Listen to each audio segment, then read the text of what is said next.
أعوذ بالله من الشيطان الرجيم بسم الله الرحمن الرحيم إن أصحاب الجنة اليوم في شغل فاكهون هم وأزواجهم في ظلال على الأرائك متكئون لهم فيها فاكهة ولهم ما يدعون سلام قولا من رب رحيم وامتازوا اليوم أيها المجرمون ألم أعهد إليكم يا بني آدم ألا تعبدوا الشيطان إنه لكم عدو مبين وأن اعبدوني هذا صراط مستقيم ولقد أضل منكم جبلا كثيرا أفلم تكونوا تعقلون هذه جهنم التي كنتم توعدون اصلوها اليوم بما كنتم تكفرون. یہ سورہ یاسین کا بیان ہے. یہ اللہ کی کتاب کی آیتیں ہیں جو آپ کے سامنے پڑھی جا رہی ہیں. اور اللہ کی کتاب ایمان کے مسئلے کو، توحید کے مسئلے کو کھول کھول کر بیان کرتی ہے، واقعات کی شکل میں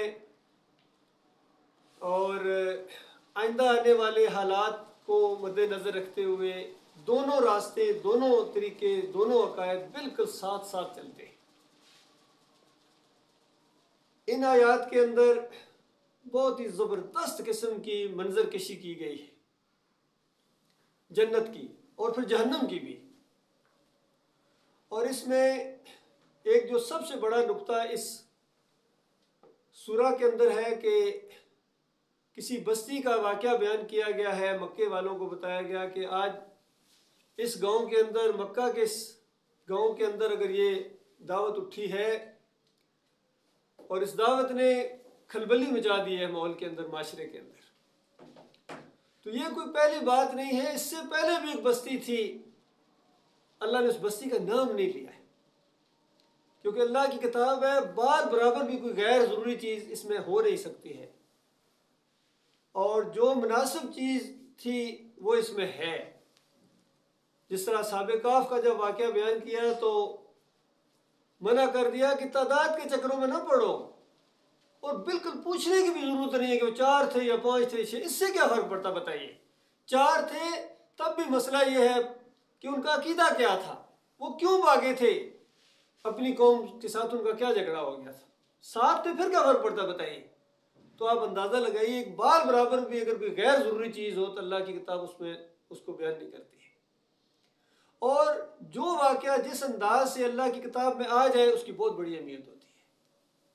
تو اس سورہ کے اندر ایک چیز جو زبردست انداز سے سامنے آئی ہے کہ اس بستی کے اندر، اس گاؤں کے اندر اللہ تعالیٰ نے پہلے ایک پیغمبر بھیجا، قوم نے بات نہیں مانی، پھر دوسرے کو بھیجا، کسی امینڈمنٹ کے ساتھ نہیں کہ اب قوم پوری نہیں مان رہی، اب کیا کیا جائے. کچھ تھوڑی بہت، چونکہ ہمیشہ یہی مطالبہ ہوتا ہے کہ اس میں تھوڑی بہت تو کمی کرو، وہ کچھ تھوڑا بہت تو خیال رکھو. بالکل ساری اپنی باتیں چلاتے ہو. آخر ہم بھی بڑے سمجھدار لوگ ہیں، ہمارا مطالعہ ہے، ہم علاقے کے لیڈر ہیں، قوم ہمیں مانتی ہے، سمجھدار انسان مانتی ہے، تو کوئی ہماری بال برابر اس میں آپ کو مداخلت، صرف آپ کی بات چلے گی. تو اس انداز سے وہ ضد کرتے ہیں. تو اللہ تعالیٰ نے ان کی ذرا برابر پرواہ نہیں کی، اور اصولی طور پر یہ بات اس قرآن کے اندر بیان کی کہ دیکھو یہ حق کا معاملہ ہے. اگر حق بال برابر بھی انسانوں کے پیچھے چلے گا تو زمین اور آسمان کا یہ نظام تلپٹ ہو جائے گا. اللہ نہیں آپ کے پیچھے چلے گا، وہ کیونکہ بے نیاز ذات ہے، وہ الواحد القہار ہے، اس کو کسی کی ضرورت نہیں ہے، وہ کیوں کسی کے پیچھے چلے گا. اور اگر بال برابر بھی وہ کسی کے پیچھے چلے گا تو پھر وہ الہ نہیں رہتا ہے. چونکہ وہ الہ ہے، تم مجبور ہو انسانوں کہ اپنے مالک اور خالق کی بات کو مانو اور خوشی سے مانو، اسی میں آپ کا فائدہ ہے. بتایا 2 پیغمبر جب بھیجے گئے، قوم پھر بھی بات نہیں مان رہی ہے، بفری ہوئی یہ قوم نہیں مانتی ہے، اللہ تعالیٰ نے تیسرے کو پیغمبر بنایا۔ 3 پیغمبر ایک بستی کے اندر دعوت دے رہے ہیں، اس کا ذکر ہے، اور پوری قوم ہے نہیں مان رہی ہے۔ یہ میں اس لیے ذکر کر رہا ہوں کہ عام طور پر کہتے ہیں ہمیں کہ آپ کی تعداد کتنی ہے، کتنے ہیں ذرا بتائیں، آج کتنے ہیں، بحرین میں کتنے ہیں، پاکستان میں آپ کے کتنے ساتھی ہیں، انڈیا میں کتنے ہیں، اور دوسری جگہوں پر آپ کی مساجد کتنی ہے، ذرا تعداد تو بتائیے تھوڑا سا ہم، تاکہ ہمیں پتہ چلے کہ آپ کی جماعت کتنی مضبوط ہے، تاکہ حضرت صاحب تشریف لائیں اس جماعت کے اندر، اس کو رونق بخشنے کے لیے۔ کیا کہنا آپ کی؟ وہ قرآن پڑھا ہے، سورہ یاسین پڑھی ہے، کیا صرف مردوں کے لیے؟ ایک ضعیف روایت کے مطابق کہ عام طور پر مسلمانوں کی حالت دیکھیں کہ روح نہیں نکل رہی ہے، اگر کسی کی کہتے ہیں سورہ یاسین پڑھو، سورہ یاسین پڑھو، گویا سورہ یاسین روح نکالنے کے لیے آئی۔ حالانکہ اس کا مطلب یہ ہے، اگر یہ صحیح بھی روایت ہوتی تو پھر بھی اس کا مطلب یہ ہوتا کہ ابھی مرنے والا ہے، سورہ یاسین کا درس دو اس کو، اس کے اندر ایمان عقیدے کی جو بات ہوئی ہے وہی اس کو بتا دو، تاکہ ہو سکتا ہے 1 منٹ پہلے، چونکہ اللہ کا وعدہ ہے کہ مرنے سے وہ جب جان حلق میں آتی ہے اس سے پہلے وہ جو غیب شہود بنتا ہے، اس سے اگر چند منٹ پہلے ہوش و حواس کی صورت میں اگر یہ باندھا اس دعوت کو مان لے گا، جو اس بستی والوں کے سامنے پیش کی گئی تھی، جو مکہ والوں کے سامنے پیش کی گئی تھی، جو آج ہمارے سامنے یہ دعوت ہے، جو بھی اس کا اقرار کر لے گا، مان لے گا دل کی گہرائی سے، وہ نجات پا جائے گا۔ نبی علیہ السلام کی وفات کے بعد ایک واقعہ چھوٹا سا یہ پیش آیا کہ عمر بن خطاب گزرے ہیں رضی اللہ تعالیٰ عنہ، عثمان رضی اللہ عنہ بیٹھے ہوئے تھے، پاس سے گزرے ہیں، سلام کیا ہے، اور عثمان رضی اللہ تعالیٰ نے اس کا جواب نہیں دیا ہے، اور عمر رضی اللہ تعالیٰ اس کو بڑا مائنڈ کیا اور آ کے خلیفۃ الرسول کو بتایا، ابو بکر صدیق کو، کہ پتہ نہیں کیا معاملہ ہے، عثمان نے میرے سلام کا جواب نہیں دیا، معاملہ کیا ہے، کیا میرے سے ناراض ہے؟ کیونکہ یہ 2 ہی باتیں ہوتی ہیں، کسی سے کوئی ناراضگی بھی ہو تو ظاہر بات ہے اس طرح جواب دینے کا وہ نہیں انداز ہوتا ہے۔ تو وہ خود پریشان ہو گیا، ابو بکر صدیق پریشان ہو گئے کہ اچھا عثمان نے جواب نہیں دیا، چلو جا کے پوچھتے ہیں کیا مسئلہ ہے۔ تو جب آ کے پوچھا کہ عثمان کیا معاملہ ہے، آپ کے بھائی عمر ہے، انہوں نے سلام کیا آپ کو اور آپ نے جواب ہی نہیں دیا۔ تو عثمان رضی اللہ عنہ کہتے ہیں کب، کدھر، مجھے تو پتہ ہی کوئی نہیں، کب گزرے ہیں؟ تو وہ دیکھیں ایک دوسرے کے اوپر کتنا اعتماد کرنے والے لوگ تھے، اور فوراً کا بالکل صحیح کہہ رہے ہیں۔ لیکن اب اگلا سوال یہ پیدا ہو گیا کہ آپ اتنے سوچوں میں گم تھے، کیا آپ کے پاس سے عمر بن خطاب گزرے اور آپ کو پتہ بھی نہیں چلا؟ کہتے ہاں میں بہت زیادہ ایک گہری سوچ کے اندر تھا، بہت پریشان تھا، یہ نہیں سمجھ لیجیے۔ تو ابو بکر صدیق نے کہا بھائی معاملہ کیا ہے، بتائیے ذرا، شیئر کریں۔ تو انہوں نے کہا کہ اللہ کے رسول صلی اللہ علیہ وآلہ وسلم فوت ہو گئے ہیں، اور میں بس آخری بات وہ نہیں پوچھ سکا ہوں۔ دیکھیں صحابہ کو کتنی فکر تھی، حالانکہ جنت کی خوشخبریاں مل چکی ہیں، لیکن اس انداز سے آخرت کا ڈر ایسا کہ بس کوئی ایسی بات پتہ چل جائے کہ بس نجات ہو جائے، آخر میں جا کے ہم پکڑنا ہو جائے، کتنی فکر ہے۔ وہ بات نہیں پوچھ سکا ہوں، اور بالکل اللہ کے نبی سے فوت ہو گئے۔ تو ابو بکر صدیق کہتے ہیں خوش ہو جاؤ، وہ بات میں نے پوچھ لی تھی۔ ابو بکر صدیق کا معیار ایسے نہیں ہے، ان کی دین کی سمجھ، ان کی سوچ، کہتے ہیں عثمان پریشانی کی بات نہیں ہے بلکہ خوش ہو جاؤ، میں نے یہ پوچھ لی ہے۔ تو وہ بھی خوش ہو گئے اور کہا کہ کیا کہا تھا نبی علیہ السلام نے؟ تو ابو بکر صدیق کہتے ہیں کہ نبی علیہ السلام سے جب میں نے پوچھا کہ وہ آخری بات کیا ہے، تو نبی علیہ السلام نے کہا کہ آخری بات وہی کلمہ ہے جو میں نے اپنے چچا ابو طالب کے سامنے پیش کیا تھا جس انداز سے، اور اس نے رد کر دیا۔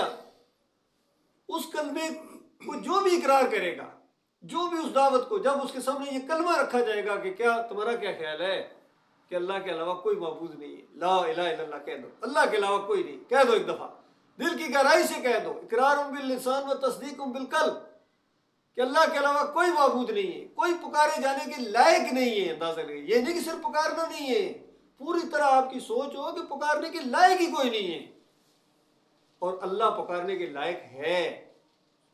یہ ایک ہی طرح کا عقیدہ ہے، جس طرح اللہ پکارنے کے لائق ہے، یہ نہیں کہ صرف پکارنا ہے بلکہ پکارنے کے لائق سمجھنا ہے، اس طرح اس کی عبادت کرنی ہے، اس طرح اس کی فرما برداری کرنی ہے کہ وہ اس لائق ہے کہ اس کی عبادت کی جائے، اس کا حکم مانا جائے۔ اس کا حکم ماننا یہ سب سے بڑی انسان کی خوش نصیبی ہے، سب سے بڑی عقل مندی ہے۔ تو اسی طریقے سے اللہ کے علاوہ کسی اور کو پکارنا یہ سب سے بڑی جہالت قرار دیا گیا، سب سے بڑی گمراہی قرار دیا گیا اسی قرآن کے اندر۔ تو اس انداز سے وہ کلمہ ہے جس کے سامنے یہ پیش کیا جائے کہ کیا خیال ہے، کیا تم بھی اس بات کو مانتے ہو؟ کیوں معاشرے میں بات اٹھے گی تو پتہ چلے گا نا، لوگوں کو فیصلہ کرنے کا معاملہ سامنے آئے گا، ورنہ بات ہی نہیں اٹھے گی تو پھر تو مسئلہ ہی نہیں ہوگا، امتحان ہی نہیں ہو سکتا۔ اسی لیے دعوت تبلیغ، یہ جہاد کرنا اور لوگوں کو دین کی دعوت دینا، یہ بہت ضروری ہے، فرض گویا قرار دے دیا گیا ہے۔ اور تقویٰ کی ایک باقاعدہ سمجھ لیجئے کہ ایک شاخ ہے سورۃ العصر کے اندر، 4 باتیں: ایمان خالص، عمل صالح، وتواصوا بالحق، وتواصوا بالصبر۔ تو یہ چیزیں آئیں گی تب لوگوں کے اوپر حجت قائم ہوگی، اور بالکل ایمان کا یہ جو امتحان ہے یہ قائم کیا گیا ہے قیامت کے دن، اسی بنیاد کے اوپر فیصلہ ہونا ہے۔ تو نبی علیہ السلام نے بتایا کہ وہ کلمہ جس کے بھی سامنے پیش کیا جائے گا وہ ضرور جنت میں جائے گا۔ دیکھیے کیسی بات ہے۔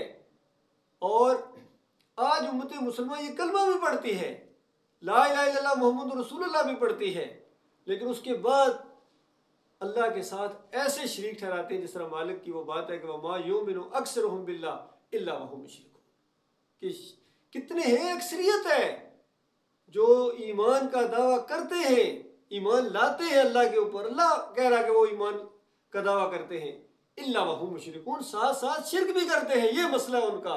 اور شرک کرنے سے اللہ تعالیٰ نے بتایا کہ ایمان برباد ہو جاتا ہے۔ تم کیا چیز ہو؟ یہ 18 انبیاء ہیں، پہلے اللہ نے ان کی تعریفیں کی، ان کی بڑے اولو العزم پیغمبر گزرے، بڑے حوصلے والے، بڑے جہاد کرنے والے، بڑی اللہ کی عبادت کرنے والے، فرما بردار گزرے ہیں، اشاروں پر دوڑنے والے، لیکن آخر میں فرمایا وَلَوْ أَشْرَكُوا لَحَبِطَ عَنْهُمْ مَا كَانُوا يَعْمَلُونَ، اگر وہ بھی شرک کرتے ان کا سارا کیا کرا میں غرق کر دیتا۔ اور سورہ زمر کے اندر سارے انبیاء کا ذکر کیا، وَلَقَدْ أُوحِيَ إِلَيْكَ وَإِلَى الَّذِينَ مِن قَبْلِكَ، اے آخری نبی یہ وحی کی جا رہی ہے، اور آپ سے پہلے ہر ایک کی طرف یہ وحی کی گئی ہے، براہ راست ہر ایک کو اللہ تعالیٰ نے کہا ہے۔ اور بات کیا ہے؟ لَإِنْ أَشْرَكْتَ لَيَحْبَطَنَّ عَمَلُكَ، اگر تو نے بھی شرک کیا تیرا عمل ضائع ہو جائے گا، وَلَتَكُونَنَّ مِنَ الْخَاسِرِينَ، اور ضرور بالضرور تو خسارہ پانے والوں میں شامل ہو جائے۔ خسارہ آپ کہتے ہیں جیسا بینک کرپٹ ہو جاتا ہے کہ ساری پونجی گئی اور الٹا مقروض ہو گیا بندہ۔ تو اس طریقے سے اللہ تعالیٰ نے اتنا زیادہ زور دیا، اللہ کے بندوں غور کرو، یہ امتحان کی زندگی ہے، یہ ایک مرتبہ ملی ہے اور یہ بار بار نہیں ملنی ہے۔ تو آخری سانس کسی کا ہے، اس کے عقیدے کے اندر اگر ایک شرک رہ گیا، بتاؤ کتنی محنتیں بھی اس نے کی ہیں، کتنی تکلیفیں اٹھائی ہیں اس نے، کتنا مال خرچ کیا اس نے اللہ کے راستے میں، تو ایک شرک اگر کسی کی وجہ سے رہ گیا، کسی رشتہ داری کی وجہ سے، کسی کاروباری انداز سے، کسی علاقے کی وجہ سے، کوئی مجبوری ہو سکتی ہے، عذر آپ کا قبول نہیں ہوگا۔ اس لیے بالکل شرک سے توبہ کریں، معافی مانگیں۔ اور ابھی میں آپ کے سامنے جو یہ چیز لا رہا ہوں، یہ دعوت قرآن کے حوالے سے، پھر آپ کو پتہ چلے گا کہ قرآن کا اسلام اور پاکستان کا اسلام اور انڈیا کا اسلام اور دیوبندیوں کا اسلام اور بریلویوں کا اسلام اور اہل حدیثوں کا اسلام اور قرآن کا اسلام اور مکہ کے اندر جس دعوت نے اس ماحول کو گرم کیا تھا، 2 دفعہ حبشہ کی طرف ہجرت کرنا پڑی اور پھر مدینے کی طرف، وہ یہ قرآن ہے، اللہ کے قرآن کی دعوت اٹھی تھی۔ اور یاد رکھیں جب تک آپ ایمان لا کے اس قرآن کی دعوت نہیں اٹھائیں گے اپنے علاقے کے اندر، قرآن آپ کے لیے ہدایت کے دروازے نہیں کھولتا ہے۔ قرآن کے ایمان کی آپ لذت محسوس ہی نہیں کر سکتے ہیں کہ قرآن کیسی کتاب ہے، کیسا کلام ہے، کیونکہ یہ دعوتی دور کے اندر نازل ہوا ہے۔ آہستہ آہستہ ماحول کے مطابق رہنمائی کی گئی ہے کہ دعوت اٹھی ہے، مخالفت ہوئی ہے۔ سگے چچا نے مخالفت سب سے پہلے کی، پہلا بول جو آیا ہے، تیر آیا ہے مخالفت کا، وہ سگے چچا ابو لہب کی طرف سے آیا۔ اور اس کے بعد جدھر بھی نبی علیہ السلام جاتے تھے دعوت دینے کے لیے، پیچھے جاتا تھا انگارہ بنا ہوا، کبھی پتھر اٹھائے ہوتے تھے، لوگوں جھوٹا ہے نہیں ماننا ہے، بیوقوف ہے، پاگل ہے، ہر عیب نکالتا تھا، ہر گالی دیتا تھا۔ لیکن یہ دعوت آگے بڑھتی گئی اور نبی علیہ السلام نے کسی کی پرواہ نہیں کی، ذرا برابر کسی کی پرواہ نہیں کی، یقین کیجیے یہ نبی علیہ السلام کی سنت ہے۔ سب سے بڑی سنت انبیاء کی اور آخری نبی محمد صلی اللہ علیہ وآلہ وسلم کی یہ ہے کہ توحید کو مانا جائے، اللہ کی وحدانیت کو مانا جائے، اور دوسری سنت یہ ہے کہ اس پر جم جاؤ اور پھر اس کو پھیلاؤ۔ یہ ساری سنتیں ہیں، یہ طریقے ہیں انبیاء کے۔ تو یہ دعوت جب بھی سامنے آئے گی وہی حالات پیدا ہوں گے۔ آپ کو ابو جہل بھی نظر آئے گا اپنے ماحول کے اندر، اپنے علاقے کے اندر، آپ کو ابو لہب بھی نظر آئے گا۔ اور اس کے بعد جب نبی علیہ السلام 13 سالہ مکہ دور جب ختم ہوا، ہجرت ہوئی، اور مدینے میں پہنچے ہیں تو وہاں بھی یہی مشن ہے، وہاں بھی کفر و شرک کے خلاف بات کی ہے۔ نبی علیہ السلام ایک دفعہ جا رہے تھے، سعد بن عبادہ کی عیادت کے لیے نکلے ہیں، تو راستے میں دیکھا کہ کچھ لوگ بیٹھے ہوئے، کچھ مسلمان بھی تھے جو مسلمان ہو چکے تھے، کچھ یہودی وہاں بیٹھے ہوئے تھے، اور عبداللہ بن ابی بھی وہاں بیٹھا ہوا تھا جو ابھی ایمان اس وقت تک نہیں لایا تھا، بعد میں اس کی مجبوری بن گیا تھا، جب پورا قبیلہ ایمان لے آیا تو اس کو بھی مجبوراً پھرانا پڑا، اور پوری زندگی منافقت کرتا رہا۔ لیکن یہ اس دور کا واقعہ ہے جب ابھی صحیح طریقے سے وہ ایمان نہیں لایا تھا، کھل کے اس نے اعلان نہیں کیا تھا۔ تو نبی علیہ السلام وہاں سے گزرے، اپنے گدھے کے اوپر بیٹھے ہوئے تھے، اور رکے نبی علیہ السلام اس مجمع میں گئے۔ یہ ساری سنتیں ہیں نبی علیہ السلام کی، یہ نہیں کہ پاس سے بس گزر گئے، وہاں اس مجمع میں گئے ہیں، اور اس کے بعد وہاں جا کے دعوت اللہ کی ہے، قرآن پڑھ کر سنایا ہے، لوگوں کو توحید کی دعوت دی ہے۔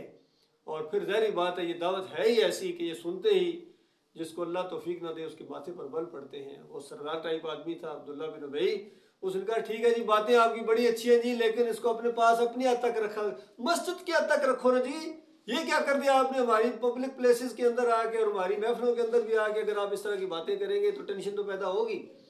تو اس کے بعد بلکہ معاملہ آگے بڑا، گالی گلوچ شروع ہوگی، اور آپس میں ایسی اختلاف ہوا کہ ایک مسلمان نے کہا کہ نہیں یا رسول اللہ آپ آیا کریں، ہمیں آپ کی باتیں اچھی لگتی ہیں، آپ بیان کیا کریں۔ ہتھاپائی ہو گئی، اندازہ لگائیے۔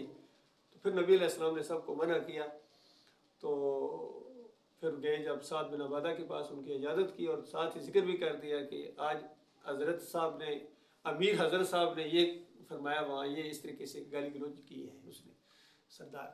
تو انہوں نے کہا یا رسول اللہ آپ اس کو چھوڑ دیجیے، یہ مسئلہ یہ ہے کہ آپ کے آنے سے پہلے یہ اوس اور خزرج دو قبیلے ہیں، یہ لڑائی کرتے کرتے تھک گئے تھے، برسوں سے لڑائیوں کا معاملہ تھا، تھک گئے تھے، اتنے قتل ہوئے تھے ان کے، اور اب فیصلہ ہوا تھا کہ اس مسئلے کو ختم کرو، دونوں مل کے کسی ایک کو اپنا بادشاہ مان لو تاکہ وہی فیصلہ کر دیجیے، جھگڑے ختم کرو، اس سے کچھ فائدہ نہیں۔ تو اس کی تاج پوشی ہو رہی تھی، اس کا تاج تیار ہو رہا تھا عبداللہ بن ابی کا، اور اللہ تعالیٰ نے آپ کو ہماری طرف بھیج دیا اور ہمیں توفیق ملی کہ ہم ایمان کی طرف آئے، اس کا معاملہ ادھر ہو گیا ختم۔ تو اب یہ تو جلا بیٹھا ہے، تو اس کی باتیں بالکل مائنڈ نہ کیا کرے، یہ تو کرے گا۔ تو نبی علیہ السلام نے اس کو معاف کر دیا۔ کہنے کا مقصد یہ ہے کہ دیکھو دین کی دعوت دینی ہے، وہ ماحول بنانا ہے، یہ زندگی کا نمبر 1 مسئلہ ہونا چاہیے، اور بڑا سادہ مسئلہ ہے۔ اس سورہ کے اندر اللہ تعالیٰ نے اس کو بیان کیا ہے، ایک بستی کا قصہ جہاں 3 پیغمبر آئے اور تینوں پیغمبروں نے ایک دعوت دی اور قوم نہیں مانی ہے، تو ایک نوجوان کو اللہ نے توفیق دی، ایک مومن ہوا، اور اس نے قوم کو مخاطب ہو کے کہا کہ لوگوں پیغمبروں کی بات مانا، یہ بالکل سیدھے راستے کے اوپر ہیں اور تم سے اجرت نہیں مانگتے ہیں۔ دیکھو غور کی قرآن کس طرح رہنمائی کرتا ہے کہ کوئی دنیاوی مفاد نہیں ہے ان کا، تم سے پیسے نہیں مانگتے ہیں۔ اس کا مطلب دوسرے لیڈر جتنے تھے وہ تو مفاد پرست لوگ تھے، تو یہ پیغمبر تو بالکل مفاد پرست نہیں ہوتے ہیں۔ تو اس نے کہا تم سے پیسے نہیں مانگتے ہیں، ایک دلیل دی اس نے، اور دوسری دلیل یہ ہے کہ بالکل سیدھے راستے کے اوپر ہے۔ پھر اس نے اپنے عقیدے کا اظہار کیا، گویا انبیاء کی دعوت سامنے لے کے آیا کہ یہ یہی تو کہتے ہیں، کیا کہتے ہیں بتاؤ، اتنی سادہ سی بات کہتے ہیں کہ دیکھو اگر تمہیں کل اللہ نے پکڑ لیا تو کوئی چھڑانے والا نہیں، یہ جو تم نے دماغ بنایا ہو نا کہ یہ چھڑاتے ہیں، وہ نہیں چھڑا سکیں گے، نہیں چھڑا سکے گا اللہ نے تمہیں پکڑا تو۔ اور قوم کیا کہتی ہے، الرحمن نے کوئی چیز نازل نہیں کی، اس پر بھی غور کریں، الرحمن کو الرحمن مان رہے ہیں، کیا الرحمن نے کوئی تمہارے اوپر چیز نازل نہیں؟ جھوٹ بولتے ہو، سارے جھوٹے ہو، اور تم بلکہ نوحسد ہو تمہاری وجہ سے پتہ نہیں یہ جو ایسی ایسی باتیں کرتے ہو تو علاقے کے اندر یہ جو پریشانیاں آتی ہیں، مصیبتیں آتی ہیں، تمہاری وجہ سے آتی ہیں۔ پیغمبروں نے کہا تمہاری نوحسد تمہارے ساتھ لگی ہوئی ہے، یہ کفر شرک کی وجہ سے آتی ہیں، اللہ ناراض ہوتا ہے تو آتی ہیں۔ باقی اللہ تعالیٰ کے اوپر ایمان لاؤ گے تو اللہ تعالیٰ تو کہہ رہا ہے وَلَوْ أَنَّ أَهْلَ الْقُرَىٰ آمَنُوا وَاتَّقَوْا لَفَتَحْنَا عَلَيْهِمْ بَرَكَاتٍ مِّنَ السَّمَاءِ وَالْأَرْضِ، کہ اگر یہ بستیوں والے ایمان لاتے تو اللہ تعالیٰ خوش ہو کر زمین اور آسمان کی برکتوں کے دانے کھول دیتا ہے ان کے اوپر۔ وَلَٰكِنْ كَذَّبُوا فَأَخَذْنَاهُمْ بِمَا كَانُوا يَكْذِبُونَ، انہوں نے جھٹلایا ہے ایمان خالص کی بات کو، ہر بات ماننے کے لیے تیار ہیں، شرک کے ساتھ ایمان کی باتیں ماننے کے لیے تیار ہیں، لیکن خالص ایمان سے ان کو چڑ ہے، توحید خالص سے ان کو چڑ ہے، اور اللہ کا مطالبہ یہ ہے کہ بس ایمان چلے گا تو قرآن والا ایمان چلے گا، توحید خالص چلے گی، ایمان خالص چلے گی، بات برابر بھی جو ہے نا اس کے اندر شرک نہیں ہونا چاہیے۔ یہ آج کا واقعہ سنیں، میرا ایک جاننے والے ہیں، وہ تبلیغی جماعت کے اندر ان کے ساتھ بات چل رہی تھی، تو ان کو میں نے آج سمجھانے کے لیے ایک مثال دی ان کو میں کہا یہ تعداد کو مت دیکھو کہ آپ کہتے ہیں اتنی بڑی جماعت ہے جی. میں نے کہا اچھا یہ بتاؤ مجھے، ایک بالٹی شربت کی پڑی ہوئی ہو، زبردست قسم کا شربت ہے، دوسری طرف صرف ایک گلاس خالص ہو شربت، اور جو بالٹی والا اس میں ایک قطرہ اگر پیشاب ڈال دیا جائے تو بتاؤ کیا کرو گے، کون سا پیو گے؟ تو اب میں کیا کہوں، یعنی سادہ تھا اتنا، کہتا بالٹی لے لوں گا پوری، تھوڑا سا ڈالا ہے نا، ایک گلاس سے کیا بنتا ہے. اندازہ لگا اس حد تک دماغ نہیں کام کر رہا ہے. تو میں کہا ٹھیک ہے بس آپ کے ساتھ اب میرا اب کوئی دعوت نہیں ہے، آپ بس آپ اس کا مطلب ہے کہ آپ شرک والی دعوت کو یعنی جاری رکھیں گے اور توحید خالص کی طرف آپ آنے کے لیے تیار نہیں، ایمان خالص کی طرف آنے کے لیے تیار، چونکہ تعداد ہماری کم ہے. تو یہ حال ہے، سب کا یہی حال ہے، تعداد دیکھتے ہیں پوچھتے ہیں. تو اس تعداد کا بڑا جواب ہے سورہ یاسین کے اندر. 3 پیغمبر ہیں، ایک امتی ملا ہے، اس کو بھی مار دیا انہوں نے. اور پھر نبی علیہ السلام نے ایک حدیث کے اندر فرمایا قیامت کے دن ایسے ایسے انبیاء ہوں گے، اکیلے کھڑے ہوں گے، ایک بھی امتی نہیں ہوگا. پوری زندگی انہوں نے دعوت دی، پوری زندگی توحید کی دعوت دی، ایمان کی دعوت دی، ایک بھی امتی نہیں ملا، اکیلے کھڑے ہوں گے. اندازہ لگائیے کتنا ان کا درجہ ہوگا اللہ کے یہاں، کتنی محنت انہوں نے کی ہوں گی. ان سے زیادہ اخلاق اس کا اچھا ہو سکتا ہے. آج عیب لگاتے ہیں کہ بس جی باتیں تو ٹھیک ہے جی، بس سختی بہت کرتے ہیں جی، آپ کا متشدد بہت ہے جی، کم از کم نماز دے ہوئیے. وہ کون سا متشدد ہے، کون سی سختی ہے بتاؤ؟ اتنی بات کہی جا رہی ہے کہ اللہ کو مانو، اللہ کے اوپر ایمان لاؤ، اور اللہ کے ساتھ جتنی یہ شریک ٹھہرائی جانے والی چیزیں ان سے توبہ کر لو، بس معافی مانگ لو.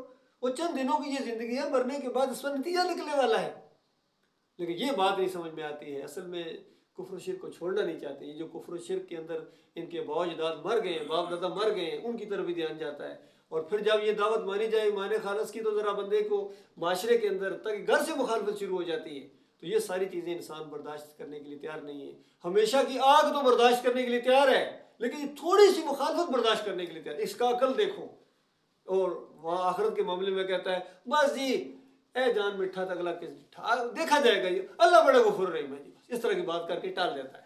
بھائی بہت غفور الرحیم ہے مومنوں کے لیے، ان کو بہت زیادہ بڑے بڑے گناہگاروں کو معاف کریں گے مالک، یہ مالک نے بتا دیا. لیکن یشرک باللہ شیئن دخل النار بھی تو اسی اللہ نے بتایا ہے اپنے نبی کے ذریعے کہ ان کو بتاؤ میرے بندوں کو، یشرک باللہ شیئن دخل النار، شیئن بھی کیا تو نار میں جاؤ گے. میرے انبیاء بھی کرتے تو آگ میں جاتے، نعوذ باللہ. یہ سمجھانے کے لیے میرے پیارے بھائیوں، تو اس لیے ان باتوں کو سمجھو، اس کو اہمیت دو، بلکہ زندگی کا نمبر 1 مسئلہ اس کا رکھو گا. اپنے عزیز و اقارب ہیں، تاکہ بیوی بچے بہن بھائی ہیں، قریبی ماں باپ سے ہی، لیکن اگر وہ ایمان کی بات ماننے کے لیے تیار نہیں ہے تو پھر ذرہ برابر آپ کو ان کے ساتھ وہ جو قلبی تعلق ہوتا ہے ایمان کا وہ نہیں ہو سکتا. یہ خود نہیں ہوگا. یہ نہیں کہ آپ باقی دنیاوی لحاظ سے ان کا خیال رکھیں گے، سارے معاملات ہیں، لیکن اگر اس معاملات بڑھتے بڑھتے جس طرح آگے معاملہ اور مخالفت کرے آزر کی طرح، جس طرح ابراہیم علیہ السلام کو گھر سے نکالا، یا ابو لہب کی طرح پتھر اٹھا کے مارے اگر چچا سکا ہے. اور عبد الرحمن جو ابو بکر صدیق کے بیٹے تھے، ایک دفعہ انہوں نے کہا بابا جنگ بدر میں آپ میرے بالکل تلوار کی رینج میں آ گئے تھے، تو میں نے کہا باپ کو کیا مارنا. تو ابو بکر صدیق نے کہا بیٹے تمہارا معاملہ ہے، اگر اللہ کی قسم میرے سامنے ایک مرتبہ تو آ جاتا میں نے تجھے نہیں چھوڑنا تھا. یہ ایمان کا معاملہ ہوتا ہے. جب مخالفت پر آ جائے اللہ کی بات کی مخالفت، تو پھر اس کے بعد وہ رشتہ اس انداز سے باقی نہیں رہتا ہے. اور اگر اسی شرک کے اوپر وہ مر جائے تو اس کا نماز جنازہ بھی نہیں پڑھنا ہے. یہ بھی اعتراض ہے ہمارے اوپر کہ آپ ہمارے جنازے کیوں نہیں پڑھتے ہیں؟ بھائی جنازے اس لیے نہیں پڑھتے ہیں کہ اللہ نے قرآن میں منع کر دیا ہے، مَا كَانَ لِلنَّبِيِّ وَالَّذِينَ آمَنُوا أَن يَسْتَغْفِرُوا لِلْمُشْرِكِينَ. کہ نبی کا بھی یہ کام نہیں ہے اور کسی مومن کا یہ کام نہیں ہے کہ شرک کرنے والوں کے لیے اتنی بات کہے کہ یا اللہ ان کو معاف کر دے، کیونکہ اللہ نے نہیں معاف کرنا ہے، اللہ نے منع کر دیا ہے. کیونکہ مومن کی بات جو ہے وہ اللہ تعالیٰ رد نہیں کرتا ہے. یہ بات جو ہے یہ رد ہو جائے گی اور پھر انکار بھی ہو جائے گا قرآن کا. یہ معاملات ہے اللہ کے بندو. تو یہ آخرت کا منظر سنیے کہ اس کے 2 انجام کس طرح سامنے آئیں گے. فرمایا ان اصحاب الجنت اليوم فی شغل فاکہون. کیا بات ہے مومنوں کی، جنت کے اندر یہ مومن اصحاب الجنہ جو ہیں اس کے بعد عیش کے اندر ہوں گے. یعنی ایسی عیش ہوگی کہ یہ دنیا کا جو لگژری کا لفظ ہے یہ بھی یقین کیجئے بہت چھوٹا نظر آئے گا. لگژری کیا وہاں مقابلہ کرے گی، وہ جو جنت کے مزے ہیں، جنت کی عیشیں. اور غور کریں کہ جو چیز آپ اپنے منہ سے کہیں حاضر، بتائیے کوئی یہ کیسی زندگی ہوگی. یعنی اگر بالفرض خیال آئے کہ 1 لاکھ میرے محل ہونے چاہیے، بتائیے، یا دنیا میں 1 فلیٹ نہیں خرید سکتے، 1 لاکھ 1 کروڑ